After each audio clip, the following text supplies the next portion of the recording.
During my first year at the University of Otago in 2002, a friend invited me along to a campus club meeting where some students were discussing strategies for opposing Israel. It was here that I first encountered something called Boycott, Divestment and Sanctions, or BDS. The ideas that underpin BDS are nothing new. Jews were banned from participating in many industries under medieval Christian and Islamic rule. Ever wondered why the diamond industry is dominated by Jewish business people? The selling and processing of diamonds was not subject to the same discriminatory policies, and so the family business was passed down, and today, Jewish diamond artisans enjoy a good reputation internationally.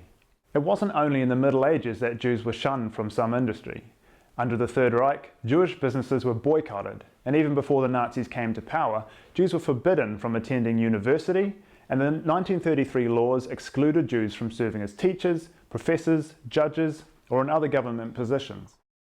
The exclusion of Jews from certain professions was also commonplace in Arab lands, with the additional tax imposed on non-Muslims for the ability to practice their religion.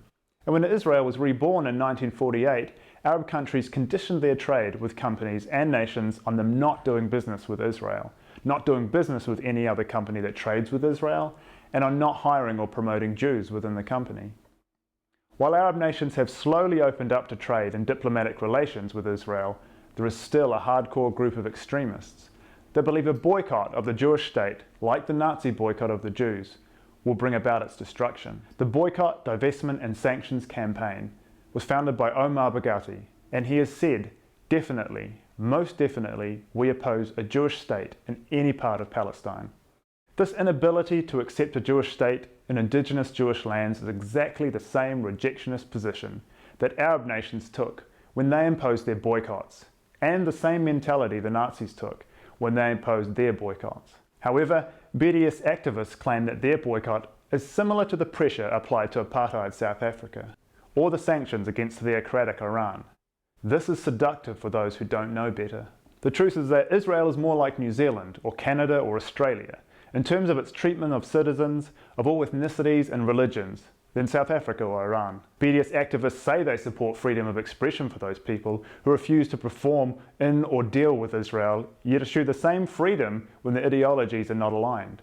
BDS activists have harassed and intimidated artists, sports people, business owners, and scholars who do not share their ideology.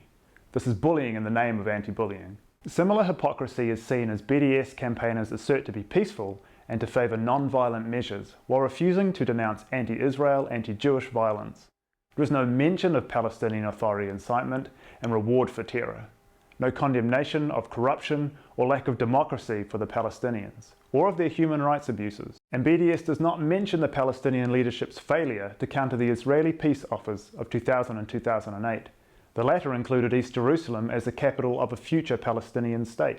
But one of the saddest inversions of reality is the case that BDS activists make that they care for Palestinians.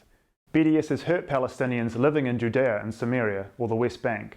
For example, one of the so-called wins that BDS claimed was the closure of a SodaStream factory in Mashur Adumim. Palestinians who had been employed by the Israeli company were laid off when the factory closed, losing their good-paying jobs and the opportunity to work alongside Jews and Israeli Arabs.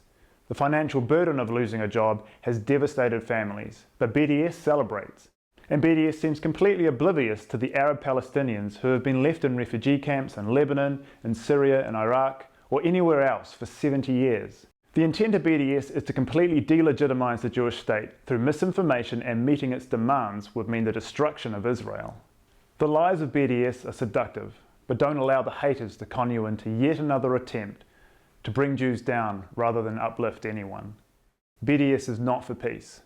It doesn't allow for dialogue and is opposed to any expression of Jewish nationhood.